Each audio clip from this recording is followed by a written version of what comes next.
Good morning, teacher. I am Nhannt240292 from the English study class. I am here to give a speech on deforestation. My content includes 5 main parts: the introduction, the cause of deforestation, its impacts on our life, some ways to tackle deforestation, and finally, the conclusion. From the time of civilization till now, forest good is essential for humans in our day-to-day life. Forests help in maintaining the water cycle, oxygen and carbon dioxide balancing, as well as providing many species on Earth. They cover nearly 30% of Earth's land. Nowadays, work life has become more and more modern. We will be familiar with the term deforestation. Deforestation is the process of cutting down the forest without replanting them again. It is the global issue that affects all living things on Earth, including humans. So, what are the primary causes of deforestation? What results may it lead to, and what should we do to solve the problem? There are several factors responsible for deforestation. Agricultural plantations are one of the major causes of it. As you see in the diagram, demand for commodities like cattle, soybean, and palm oil has increased exponentially worldwide. This results in the demand for more land and cutting down trees. Logging is another big cause of deforestation. Wood-based industries like matchsticks, paper, and furniture need an enormous amount of wood. Charcoal and firewood are also useful as fuel. It leads to a large part of forests being cut down. The ever rising demand for human habitat puts pressure on forest land. The overpopulation and the need for houses as well as fuel are escalating the reason for deforestation. Wildlife is another driver of deforestation.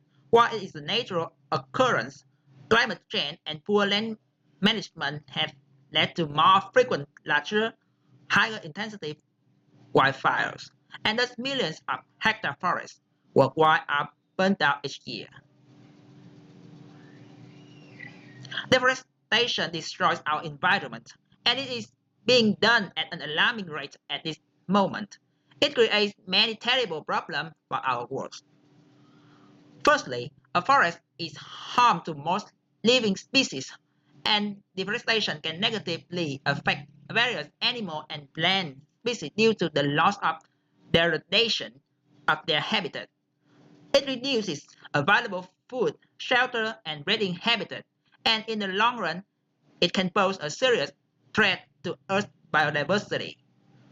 Moreover, increasing deforestation means a greater amount of greenhouse gases will be released into the atmosphere. Trees absorb carbon dioxide from the air and store it inside them.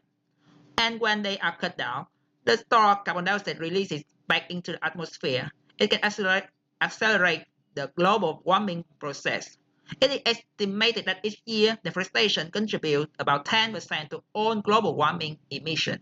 Trees retain the moisture in the roots, thereby balancing the ecosystem. When the process is broken, the atmosphere and the water body get dried up.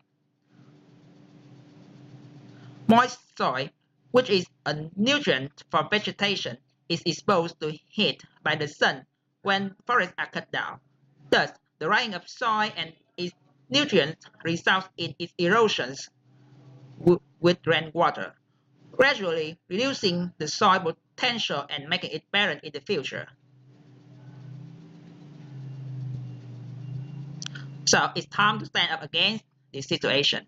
We cannot undo deforestation, but it is never too late to make a change. Stricter laws and regulations from organizations and government can contribute towards slowing deforestation. By enforcing forest preservation policy like stricter laws on timber, farming, and land use, as well as improving the monitoring of forest activities, government can curb illegal logging and other forest crimes.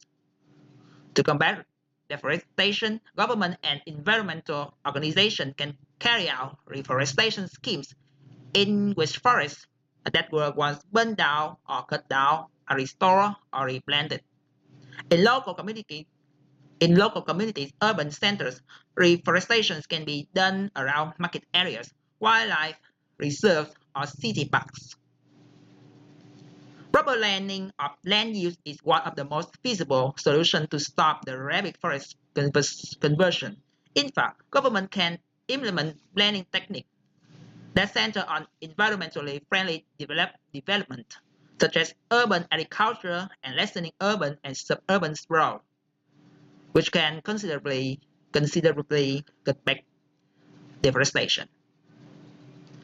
To sum up, deforestation is an alarming issue. If it is not considered seriously, then our future generations will have to face the consequences. We are only tenants on this planet. We do not have the right to alter anything here.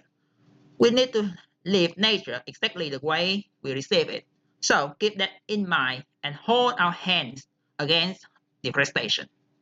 Thank you for listening.